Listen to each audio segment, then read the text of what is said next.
ఆదివారం పొద్దున్న 8ంటికి లేచాను.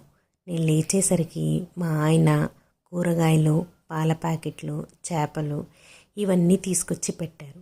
నేను పాలు వేడి చేసే గిన్నెలో నీళ్లు వేసి బాగా మరగబెట్టి అది పారబోసి తర్వాత పాలు పోసి వేడి చేస్తాను.